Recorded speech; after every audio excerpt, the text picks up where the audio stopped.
of Morocco to speak on my right.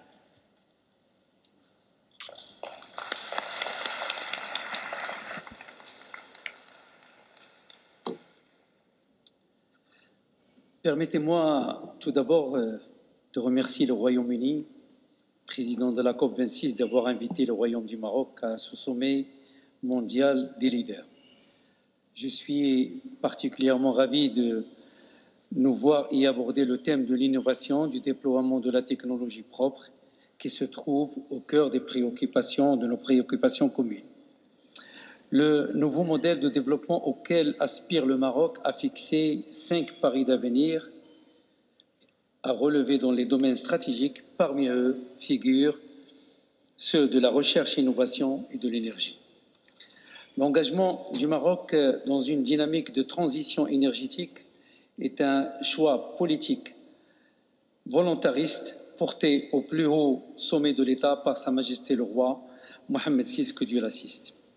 C'est un processus amorcé il y a plus d'une décennie à travers une stratégie énergétique ambitieuse basée essentiellement sur la montée en puissance des énergies renouvelables, efficacité énergique et intégration régionale.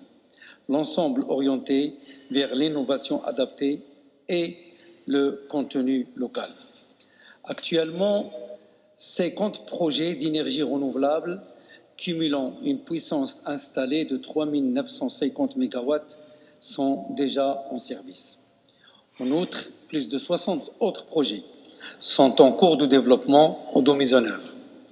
Dans la continuité de ces efforts en vue d'accélérer la transition énergétique, plusieurs mesures sont entreprises pour développer la biomasse énergie, les énergies marines et l'hydrogène.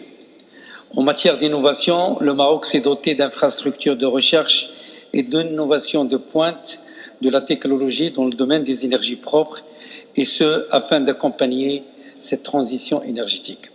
Dans ce cadre, un réseau de plateformes de recherche d'innovation a été mis en place. Il s'agit en particulier du Green Energy Park, qui est une plateforme de recherche et d'innovation dans le domaine de technologie, ou du Green and Smart Building Park, plateforme dédiée à l'efficacité énergétique dans les bâtiments, les smart grids et la mobilité électrique. D'autres plateformes sont en cours de développement portant sur l'hydrogène, la biomasse, le Nexus Agro Energy Water ainsi que le dessalement. Des grands efforts sont également déployés pour faciliter le financement de ces projets, et ce en encourageant une forte participation du secteur privé national et international.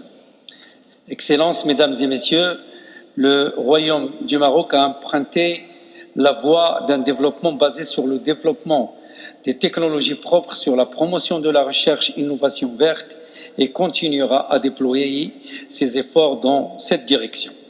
Afin de conclure, je souhaite féliciter et remercier tous ceux et celles qui sont derrière cette initiative visant à garder l'objectif de 1,5% atteignable, et vous assurer du soutien du Maroc à la déclaration globale de Glasgow et au lancement des percées relatives à l'énergie et à l'hydrogène. Merci.